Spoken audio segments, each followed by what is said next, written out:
Hi! Magandang araw po sa inyong lahat. Welcome back po dito sa channel namin. Papunta kami ng Parañaque ni Rhea. Mag-check-in kami ng 4 days doon. Staycation kami. Kasi board exam nila bukas. 2 araw yung board exam nila. Pero 4 na araw na yung aming binok kasi ngayon at saka ang uwian nila sa Huwebes ay alas 4. Pagpagod siya, hindi pa kami uuwi. Kaya hanggang Biyernes kami doon. Papunta na kami ng Parañaque.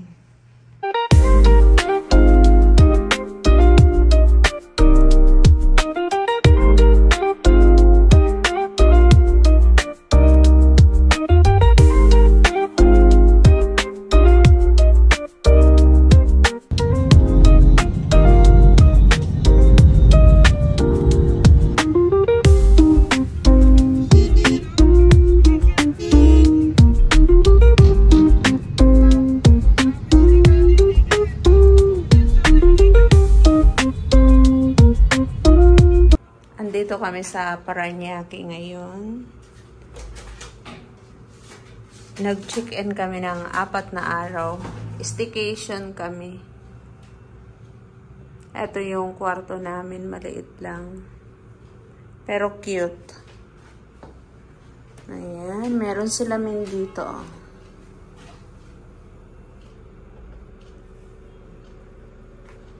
At ito yung CR nila.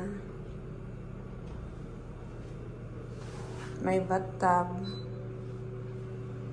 Maliit yung CR nila.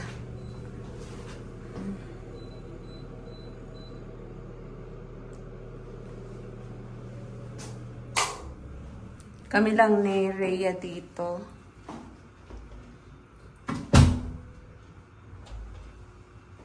Tapos may ano siya, may terrace. Ayan yung terrace. Maliit. 2 yung terrace niya. Doon pa sa kwarto meron. Tapos napapaligiran din siya ng mga pundo. Ayan, meron rep. Tapos maliit na lababo. At kung gusto magluto, meron din. May maliit na sopa. May wifi din.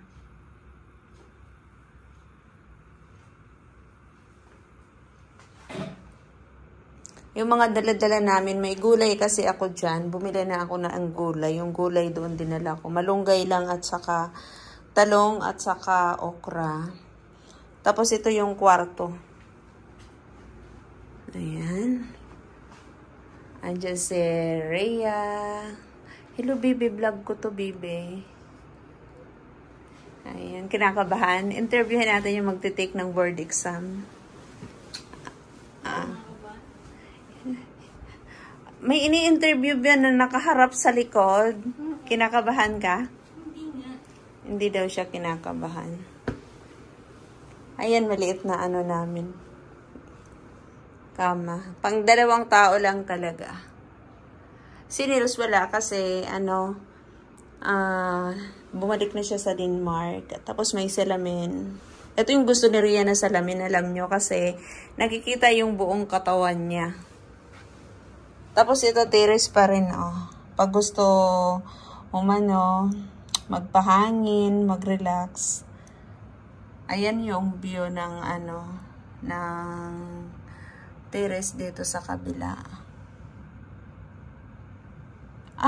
Ayun pala yung IKEA. Dati kasi nung namimili kami ng gamit dun sa bagong bahay, gusto namin mag-IKEA kaso ang layo sa amin.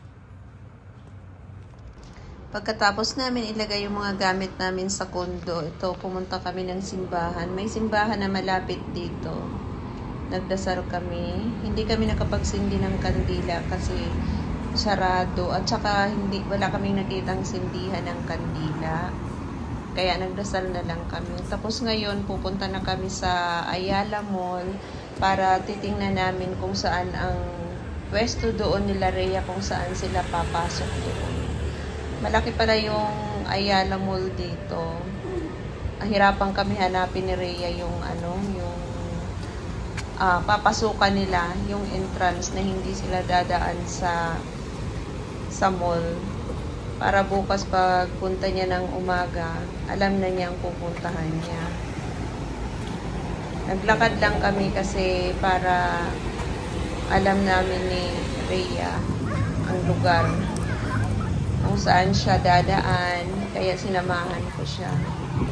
Ilang guard ang tinanungan namin kung saan kami tinuro. Hindi rin nila alam.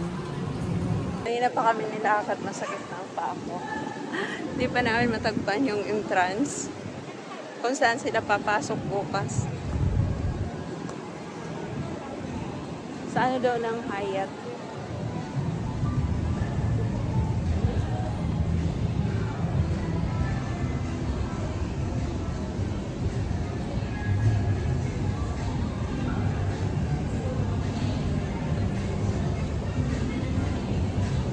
Bukas, natagpuan na namin na yan ha.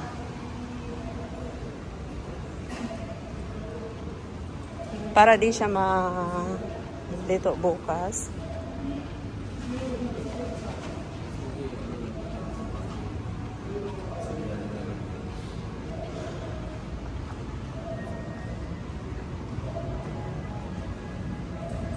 Ayan, dito siya papasok bukas.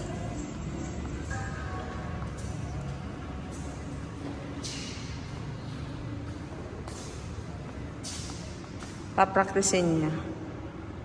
Grabe na nilakad namin. Umikot kami kaya parang ang layo ng pinuntahan namin.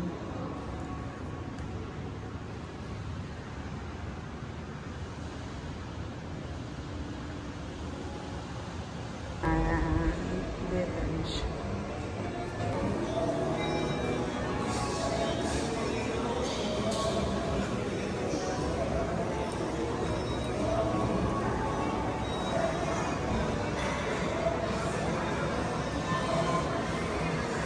Seven na ba ito?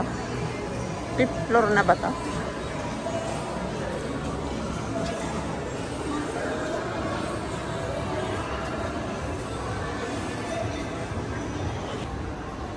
Taas pa.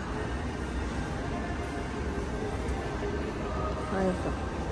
Diretso.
Ayan, dito sila.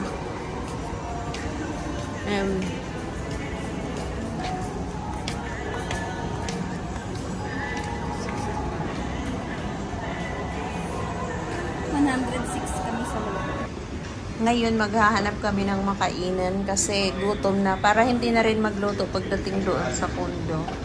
Kaya kain na muna kami dito sa labas.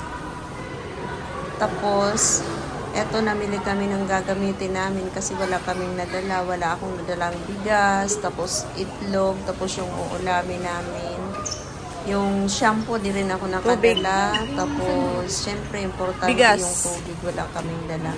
Ang inisip ko lang kanina na hindi ako magdadala ng tubig, pero lahat hindi ko nadala, pati toothbrush, shampoo, conditioner, lotion, kaya bumili kami lahat. Kaya napalaki tuloy ang gastos namin.